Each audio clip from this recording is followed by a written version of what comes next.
Welcome po muli sa ating YouTube channel. For today's video ay gagawa tayo nitong napakasarap na classic Pinoy cheesecake. Trending ito ngayon sa Dubai. May ginawa na tayo nito before guys sa ating YouTube channel na classic Pinoy cheesecake din. Pero ito ngayon mas pina-level up natin yung pinaka-icing niya. Mas pina-creamy, mas pina-milky, kaya mas malinamnam ito.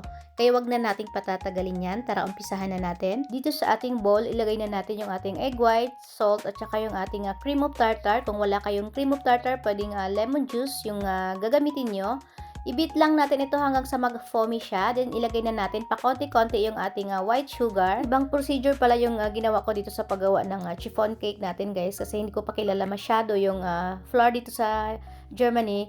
Ayan, nakailang beses nga ako gawa ng chiffon cake at pumalpa. Kaya, ito ngayon, usually kasi ang ginagawa natin sa chiffon cake, nung nasa Pinas ako, hinuhuli natin yung pag-beat natin ng ating egg whites. Ito naman ngayon, inuna ko siya. Nagtira lang pala ako ng 2 tablespoon dito sa ginamit nating sugar sa mirang. Then, ayan guys, kapag tumatayo na yung dulo ng mirang natin at kapag tinataob nyo siya, hindi na siya nahuhulog, ibig sabihin ready na yung mirang natin. Set aside lang muna natin ito.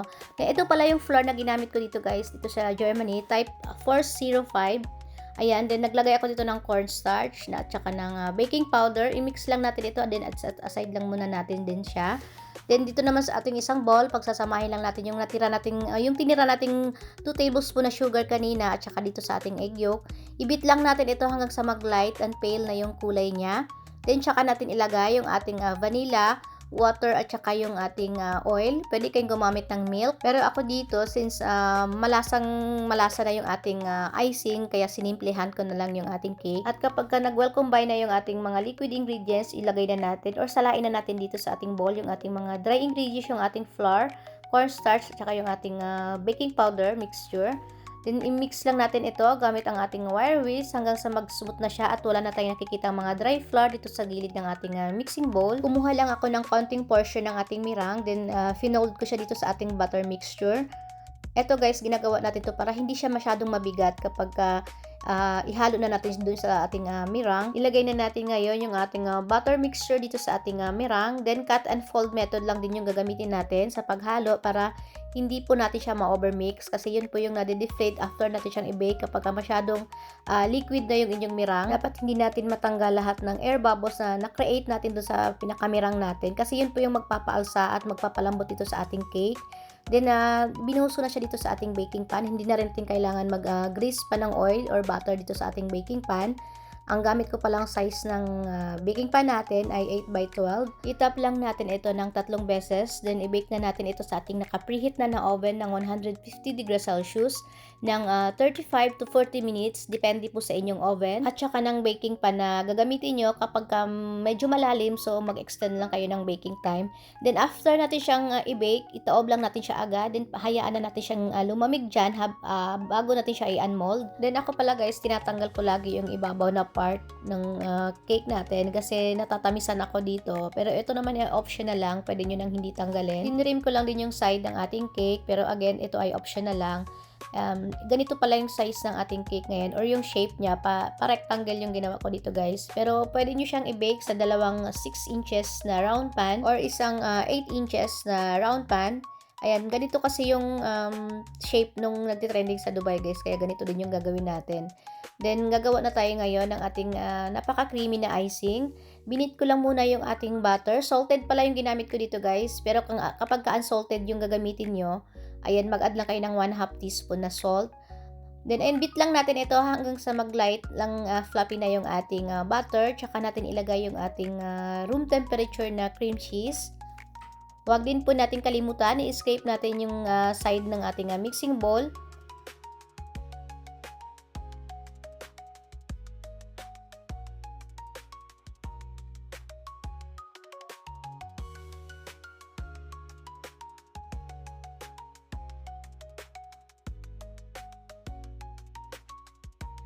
At kapag nag-well combine na yung ating butter at saka cream cheese, ilagay na natin yung ating powder milk. Ito yung magpapalinamnam at magpapasarap dito sa ating icing. Then naglagay ako dito ng powder sugar at saka vanilla. Ayan, yung powder sugar guys, ayan, 2 cups ito pero pwede nyong i-adjust, pwede nyong bawasan hanggang 1 and 3/4 cup. Pero para sa akin, sakto lang naman yung tamis nito. Basta gumamit kayo ng salted butter o kung wala kayong salted butter, maglagay lang kayo ng 1/2 teaspoon na salt. I-mix lang natin ito hanggang sa mag-smooth at saka creamy na yung ating icing.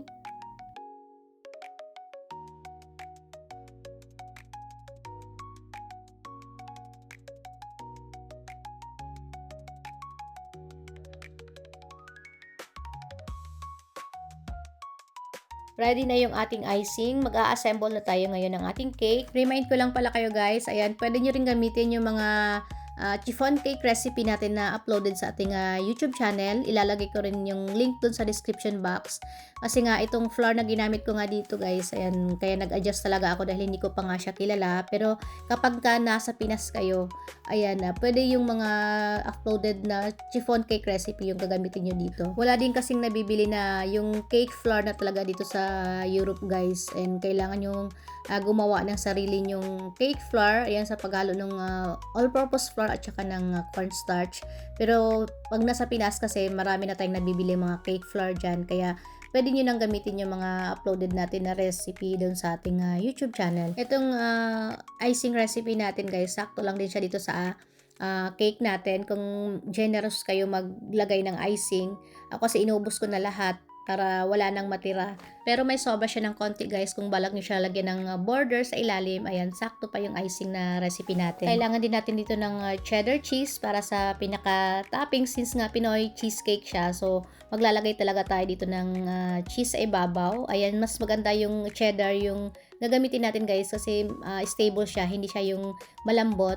Ayan, ang brand pala na ginamit ko dito yung Eden. Pwede kayong gumamit ng ibang brand. Ayan, kung ano yung available dyan sa inyong area. Pwede muna natin itong ilagay sa chiller bago natin siya i-serve. Mas masarap kasi siya guys pag medyo malamig-lamig siya bago natin siya kainin. Ang shelf life naman nitong cake natin ay tumatagal siya ng hanggang 7 to 10 days sa chiller. Basta nakalagay siya sa maayos na box. Kung gusto nyo naman medyo malaki yung gagawin nyo, pwede nyong doblehin nyo na lang yung recipe. Kalahati lang yung ginawa ko dito since kami lang naman kakain. Ayan, balit dalawa lang kami kumakain dito sa bahay guys. Kaya ayan, maliit lang yung size na ginawa natin ngayon. Pero kung balak nyo siya ipang benta, ayan, pwede nyong doblehin yung recipe. At saka hindi naman siya komplikadong gawin guys. Basta wag lang kayo magkamali dun sa paggawa nyo ng inyong chiffon cake. Mahalaga yung paggawa ng meringue natin. Magawa natin siya ng maayos para hindi kayo magkamali or hindi papalpak yung cake nyo. Then ayan, syempre titikman na natin ngayon yung ating napakasarap na classic Pinoy cheesecake. Ang masasabi ko lang sa cake na ito, ang laki nung na-level up niya dahil doon sa ginawa nating napaka-creamy at malinamnam na icing. Ayan, then balance lang lahat guys. Nilagyan natin siya ng sweet and salty na cheese on top. Then napaka-soft and fluffy ng cake natin na perfect din dito sa ginawa nating icing. Napakasarap niya at Pinoy na Pinoy yung lasa, kaya try nyo na rin itong gawin sa inyong bahay at sigurado akong magugustuhan nyo rin ito guys. Pwede nyo panghanda sa anumang okasyon at syempre pwede nyo rin itong gawing negosyo. Yung sobra pala nito guys ay nilagay ko dito sa ating pang cake tub na lagayan. Ayan, ito yung mga pinaglalagyan ko dun sa mga before natin na mga cake in a tub. Ilalagay kasi natin siya sa chiller, so kailangan dapat hindi siya naka-expose. Ayan, dapat maayos yung lalagyan niya para hindi rin siya makontaminate. Lalo sa fridge natin siya ilalagay, ano-ano yung mga laman ng ating fridge, so may tendency talaga na makontaminate siya. Ayan, sana may natutunan kayong bago ngayon dito sa ating ginawang video. Kita-kits po tayo ulit sa aking susunod pa mga videos. Maraming salamat po sa inyong panonood. Mag-iingat po tayo palagi.